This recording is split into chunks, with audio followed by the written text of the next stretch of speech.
Here we are, part 2. DK. Pots with pots. Pots with pots. Just like that. Cheers, mate. So this week, let's play D. Oliver back into form. Oh, Ollie, a bit quiet, you think? Yeah, I don't really want to pot him because I think he's still right there. I think just aren't falling for him. Yeah. But I thought, nothing sure, if we mention him here, he'll ride half a dozen winners this week. There you go, Ollie. We've helped you out there, I reckon. Go, Ollie. I mean, you don't have to even say it. You just write them down. Last week I had notes because we're doing. I only got to Robbie Griffiths in the cold trainers, but there was some others which really stood out in their ratings that were low. I look at the ratings to win database, just what I feel. And they were Michelle Payne, Tony Noonan, and Colin Little. So Michelle Payne's trained 2 winners in her first 60 runners or something. 2 winners from the last 12 months. Well, she had a double yesterday. So there's another 2 in a day. Colin Little had Bell Mia and Domino Vitale, trained 2 for the week.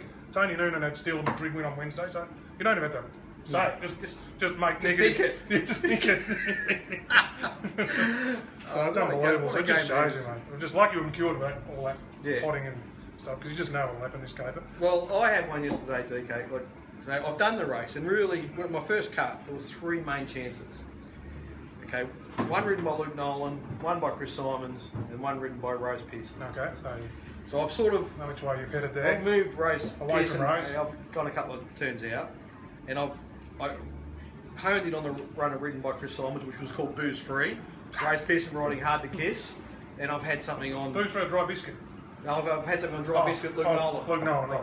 Well, as it turned out, Rose Pearson's rode very brave ride and a good ride on Hard to Kiss. Booze Free's in probably the right spot, ran up to win the race and really didn't hit the line. And then Hard to Kiss and Dry Biscuit have come to the outside and come after it.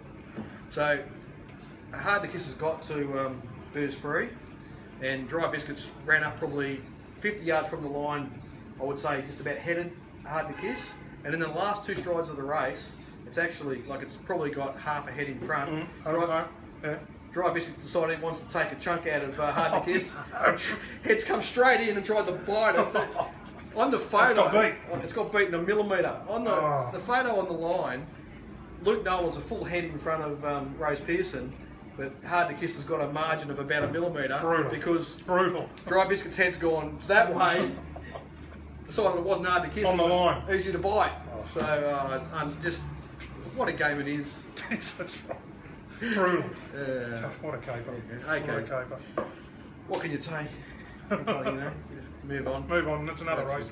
Be like the robots. So on Saturday, DK, the race, the horse everyone wanted to talk about going into the Flamingo was Nature Street. Yeah, and it was very interesting, wasn't it? Yeah. The betting and the race and the result. So the first thing I'd like to say is that Robert Hickmott is real. You know, how good. There he was before the race and after the race and spoke. How well did he speak? How well did he speak? Like he can talk.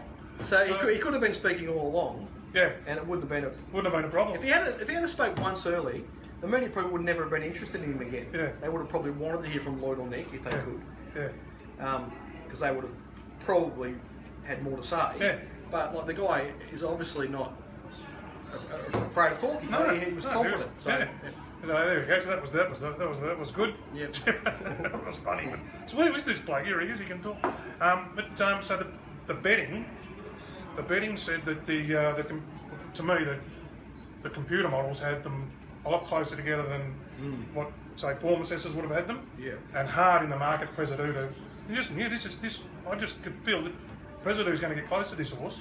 This market, it was just too strong. It made sense to me. Actually, when I first did the race, I sort of took Presido's straight track run because it was coming off the winner Cup day, and I took a position somewhere in the middle of Moonee Valley and Sandown for Nature Strip, and I had them $1.70 and $6. Now I fiddled around with that to sort of try and I ended up at $1.50 and $9, right? But I could see exactly where the computer models were coming from. Like Prezado was rubber stamped. I've been down the straight.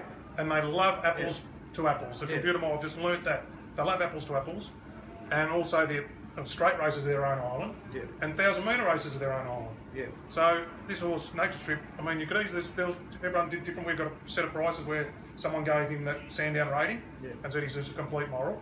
And then the other people who priced it the different way, and then the robots who priced it off, no, this is just a completely different event, and we'll kick up for apples here with Presido. Yeah. And it's exactly how it panned out, wasn't it? Yeah. And some slashing runs in behind them, I think. Absolutely, Brave Tango. Rod and Todd. Rod and Todd. It's a terrific run. Like, because he ran fast time at Warrnambool, and I thought, what's happened here? That horse is a big improvement, 30 to 1 or something, big improvement. But Dan Bowman seems to be, he went quiet for a while, but he seems to be up and going. And so he's a nice fast horse. Yeah. The interesting thing is the other race, with the older horses, has probably gone a little bit better. So where you would have expected those 3-year-olds would have produced better figures than those older horses. You know, given the trajectory of their careers. So that was a pretty exposed group of older horses. You know, good proper stakes horses. But everyone's expecting Nature Strip to be a Group 1 winner, and not off what he did at Flemington on Saturday. No. But he's deep in his first prep. He's getting deep, and he's straight away. Rob Hickmott said, "Well, he's going back to Caulfield this awesome," and this was just obviously they needed to get the running to him. Yeah. So he's going back, and is there a restricted race and then the Oakley Plate or something? Yeah. Is that something like it? Round 1 turn, kicking off a bend, speeding off a bend to be. So that might be his go. Just a really interesting runner to assess in an Oakley Plate. Yeah, it's going to be. It's always a really. We spoke about it's a great race. It's a race I enjoy doing every year. Oakley Plate. Yeah. Anyway, that's good. It's good stuff to look for going forward. Our horse we talked about last week, DK, Free Hearted. Just as it turned, I didn't even know, but as we were watching the races and I spotted it in Adelaide, and I don't know, but I just saw it up against Miss Wahoo. Who's a nice horse, and I thought I've got to have something on it, you know. Because, we're third up over there and everything. They generally run well, and unbelievable how to get beat. How to get beat. Well, first of all, like, it was no fault of Dean Yendall's, but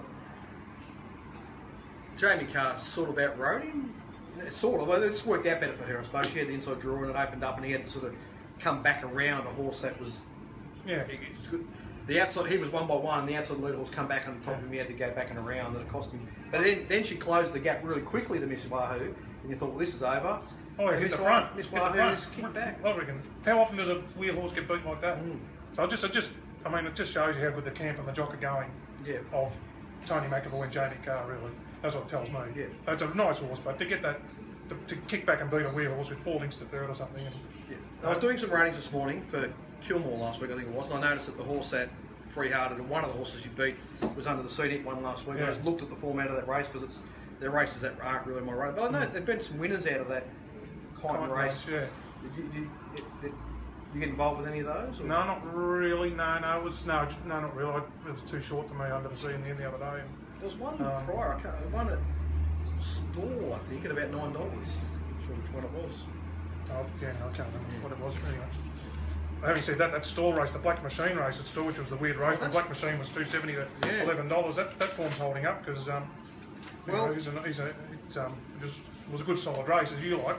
A good solid race. So anyway, so Free Hearted. My Divas was. I might do. Well, that's George Osborne improvers. I mean, they've George Osborne's camp's still going well, you know. So that's a great subject you brought up. Okay, have you looked at terrain tomorrow?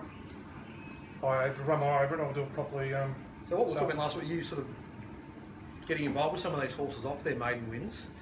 There's a 64 there tomorrow with just moderate horses, and the 2 improvers in the race, a Duke horse off the Warrnambool win, and Black Machine.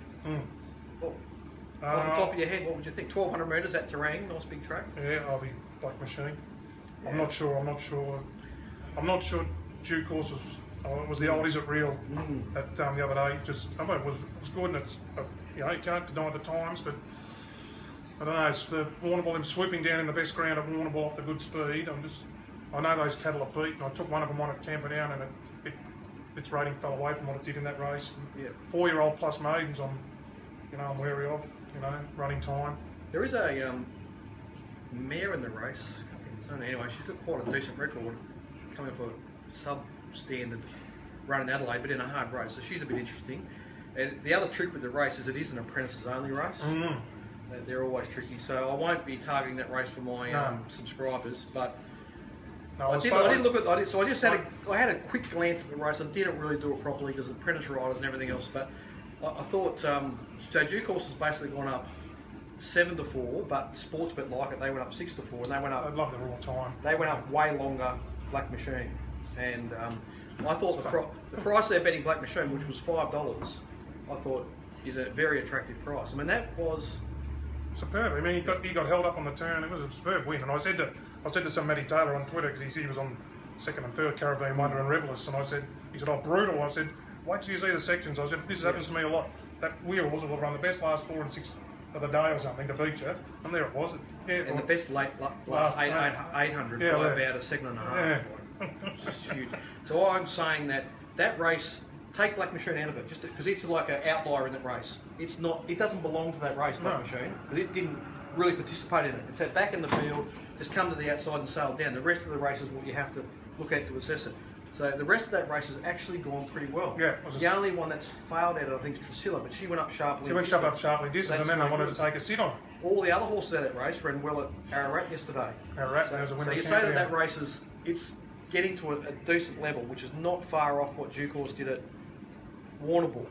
And then you say Black Machine was far superior to all those horses. If it was ridden to... Yeah. It was a barrier trial, and it happened to win the race. You bonus that race, yeah. So if it's done this number, you say, well, it really did this number, or it can improve to that, you know. So you can't with a raw figure of return at store. You wouldn't be giving it next start. You'd be saying it can do more, or it did more last start. Yeah, that's what I'm saying, you know.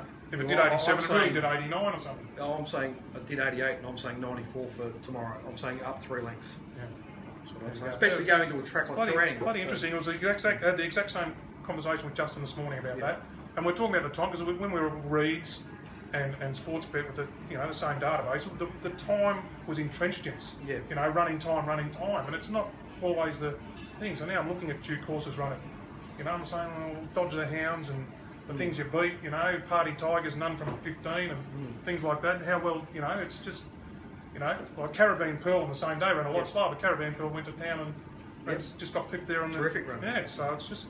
It's all about, you just got to think your way through it. This is what we're talking about, like, so the times are one thing, the video's another. Yep. You could have seen those horses at the jump out, so you've got some background on them, so on. You've got to put all the pieces together. You've got to put the pieces together. To get the right prices in the end. And I think the right prices are probably, I would say, just, I would be marking them about 320 Black Machine and 11 to 4 Duke Horse. And so I'm saying that there are several other chances in that race. They're not the only winning chances, because they're coming up to meet some, you know, if one of those older horses finds their better form. Yep, and the Princess Race throws another spinner in the works there. So. Yeah, exactly. What else you got, mate? Oh, I think that's, well, we're just going to say, like, last week was the first of the Pakenham Thursday night meetings, so we've got them for the next, pretty much to the end of March now, so there's a lot of them. I'm going to be treating those meetings as a bit horses for courses, so I'm going to wait a couple of meetings till there's a lot of horses coming off that form, and then seeing it, and I'll just be trying to pick the eyes out of it. Yeah, I'll be picked doing one race or something. Yeah, so I there or something. So once you've got some Pakenham form to use, it's actually a good track to bet on, especially this time of year. Yeah, we know that with the poly and the synthetics, how it works. Yeah, once you get some form up, and then it generally holds. So we're high to summer now, hot weather. That Kikuyu will be absolutely flourishing. I expect it looked in good order the other day. I haven't done the post race yet, but just to the naked eye, it looked in good order. The only thing that I like. I looked at it, the only horse in this meeting I really want to back is Offshore Pearl. Was it really? Really good run at Sandown. Funny horse. And I knew Almas and was just ordinary. And there was another, Art Form. Actually, Art Form finished behind Offshore's Pearl at Sandown. And so Almas was 6 to 4. Art Form was 11 to 4. That's weird. That's weird, Hayes. And then you got Stab Georgios. Yeah, there we go. Off the good run. Anyway, it's 20s. Oh, there you go. I didn't bet. I watched it with just. The only horse I would have backed, which I didn't. I just went drunk on. He didn't even see it in because it was late. It was Belfast. Right. Yeah. He charged the line at Bairnsdale at his debut, and he strung the line again there on the weekend. They did him 380 to evens or something, you know. Yeah. So anyway, he's a nice horse.